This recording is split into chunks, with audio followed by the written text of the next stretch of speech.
അല്ല ചായ എങ്ങനെയുണ്ട്? നല്ല ചായ സൂപ്പറാ. ഹലോ ഫ്രണ്ട്സ്, ഞങ്ങൾ ഇന്ന് വന്നിട്ടുള്ള ഒരു അടിപൊളി ചായയുടെ സ്പോട്ടിലാണ്. അതും ഫുജേറിയിലാണ് വരുന്നത്.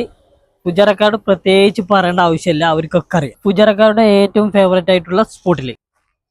Thank you. അപ്പോൾ ഇതാണ് ഡബിൾ ടക്കർ, ഇത് ലിയോട്ടി, ഇത് നോർമൽ. അങ്ങനെ 3-4 തരം ചായ ഉണ്ട്.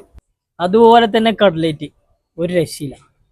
അതുപോലെ സമൂസ മാത്രമല്ല, ഉഴുന്നുവടിയും പരിപ്പ് വടിയും എല്ലാം തനി നാടൻ സ്റ്റൈലിലുണ്ടെങ്കിലേ. അതുപോലെ തന്നെ ഇവർക്ക് ഡെയിലി വെറൈറ്റി ഫുഡ് ഉണ്ട്. ആശിക്കേ, എങ്ങനെയുണ്ട് നമ്മളെ ഫുഡ്? സാധനം ഒരു രക്ഷയില്ല, ആരും കഴിക്കാണ്ട് പോരുത്, ഒന്നും പറയാനില്ല, പൊളി. അപ്പൊ ഇതിന്റെ ലൊക്കേഷൻ വരുന്നത് ഫുജേറ സ്റ്റേഡിയത്തിന്റെ നേരെ ബാക്ക് സൈഡിൽ, അതും നമ്മുടെ കൊച്ചിക്കാരൻ റെസ്റ്റോറന്റ്. അപ്പൊ എല്ലാവരും മസ്റ്റ് ആയിട്ട് ട്രൈ ചെയ്യേണ്ട സ്പോട്ടാണ് കൊച്ചിക്കാരൻ. നിങ്ങൾ വന്ന് ടേസ്റ്റ് ചെയ്തിട്ട് അഭിപ്രായം പറയാൻ മറക്കണ്ട. അപ്പൊ ഇങ്ങനെ ഉഷാറാക്കല്ലേ.